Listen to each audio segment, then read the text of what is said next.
ఈరోజు మంచి మాట. ఎవరు ఏం చెప్పినా వినండి. దానిలో మంచిని తీసుకోండి. చెడును మాత్రం అలా వదిలేయండి.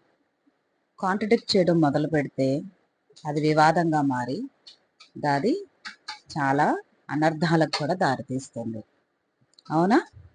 ఏది మంచో ఏది చెడో మీకు తెలిస్తే చాలు. ఎదుటి వాళ్ళకి తెలియాల్సిన అవసరం లేదు. అవునా? ఇదే నా మంచి మాట ఈ రోజుకి.